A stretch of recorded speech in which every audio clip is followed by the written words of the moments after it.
Ito ang programang salamin ng inyong kwento. Nagdadala ng malalaking balita mula sa maliliit na buhay.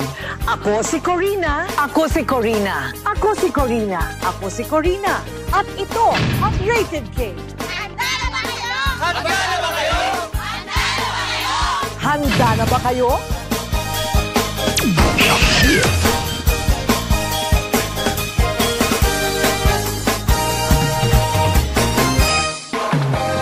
Hindi naman daw siya buntis.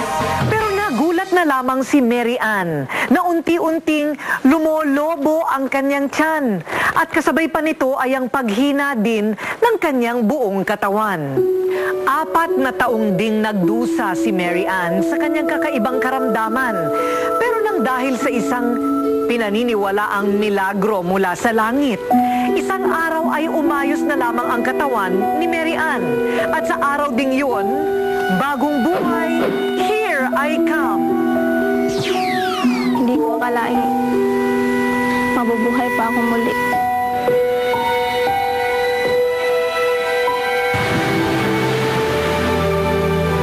Si Mary Ann de la Sierra, pangalawa sa 8 magkakapatid. Tubong bayan ng Bonifacio sa lalawigan ng Misamis Occidental. Sa gabi, lampara lamang ang nagbibigay ng kaunting liwanag sa paligid. Gayunman, wala silang reklamo. Tanggap na nila ang kakapusan sa buhay. Subalit, isang malaking problema na lalong nagpatindi sa kanilang kahirapan nang may kakaibang naramdaman si Mary Ann sa kanyang katawan. Taong 2005. Noong una, 3rd year high school pa lang ako. Nakikita kong tiyan ko kapag humihiga ako parang hindi flat sa aking katawan. Hanggang sa pagtungtong niya ng 17 taong gulang noong 2006, nagsimula nang lumaki ang kanyang tiyan at naging usap-usapan ang kanyang kalagayan.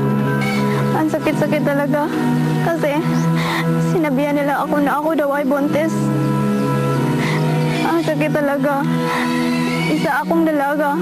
Sa pagtatapos ni Mary Ann sa high school, pinilit niya ang kanyang sarili na umakyat sa entablado. Tiniis niya ang chismis na siya'y isang disgrasyada. Sa aming kaklase, hindi ko alam kung may kumakampi pa sa akin kasi nakita kong wala na talaga akong kaibigan eh.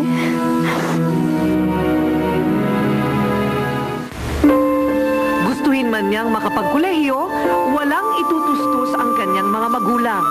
At pinatindi pa ang kahirapan ng buhay sa kanyang kalagayang napakabigat. Hindi ko alam kung anong aking gagawin kasi wala din. Ako ang may sakit, hindi ako nakakilos.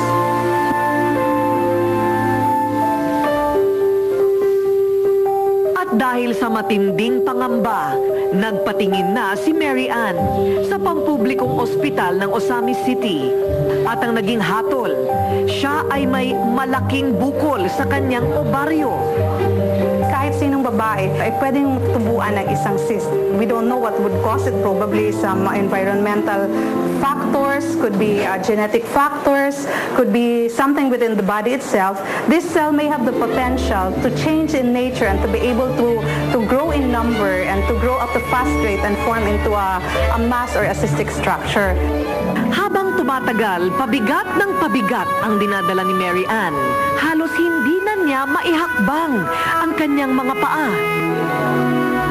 Lumobo pa ang kanyang tiyan hanggang sa halos puputok na.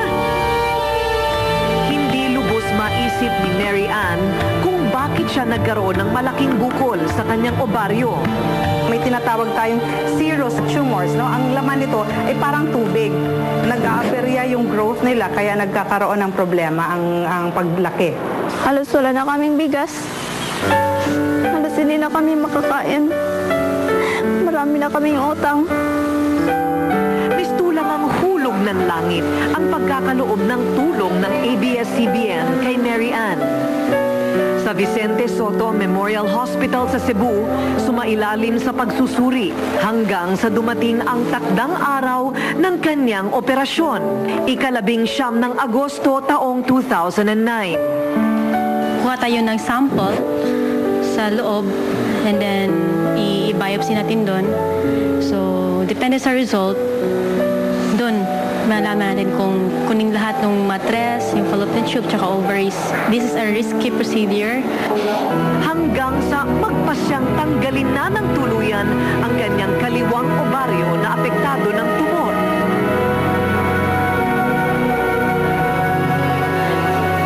At sa kalahating araw na inilagi sa operating room, kitang-kita nyo naman, now na, mistulang lobong umintis ang kanyang tiyan. Masaya na kami tanan, naligtas na yung buhay, pagtulong sa ABS-CBN.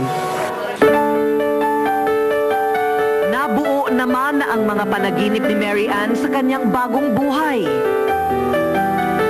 Pangarap kong maging nurse. Gusto ko ring magsisilbi ng mga tao. Kaya nabuo ang pangarap ko ngayon na maging nurse ako. Huminto siya muna pansamantala upang matugunan ang agarang pangangailangan ng kanyang pamilya.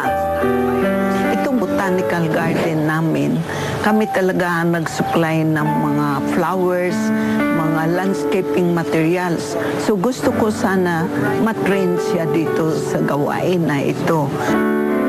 Sa piling ng halaman at mga bulaklak, muling umuusbong sa kanyang sarili ang bagong pag-asa.